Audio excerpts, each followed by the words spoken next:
كنت ماشي بالصافية بسوق عنس وقالوا لي في مكان من جماله بينعمل له عرس، ودغري أنا رحت على المكان طيران وهبطت بأمان، وسميت بالرحمن وصليت على النبي العدنان، وشفت هاللوحة الفنية وقلت أكيد هي أفكار واحد فنان.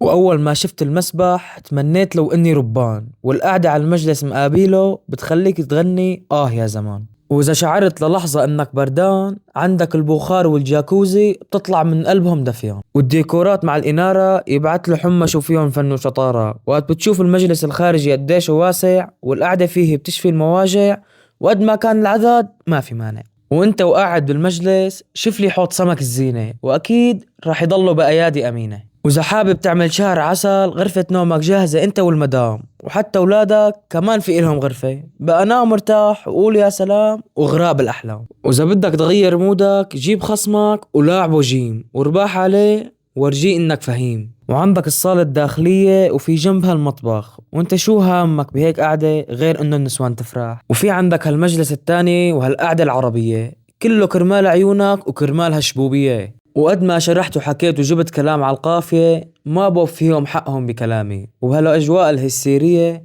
الله لا يلبسكم إلا توب العافية. وحتى أولادك الصغار إلهم ألعابهم الخاصة، شلوني معك ما في ولا شغلة ناقصة. وهي المشوى جاهز وجنبها الطاولة والكراسي، مو ناقص إلا لحماتك وفحماتك ودللي حالك سيد راسي. وبس تعتم الدنيا ونفوت بالأجواء الليلية، الديكورات مع الإنارة والقعدة بينسوك الدنيا كلها، حتى لو شغالة برا الحرب العالمية. هذا شاليه الكازار، كل شي فيه مرتب بنسبة 1000%. لجمعاتكم وقعداتكم سيداتي آنساتي، ومعكم بوفية بتقدم لكم طلباتكم ومشروبات باردة.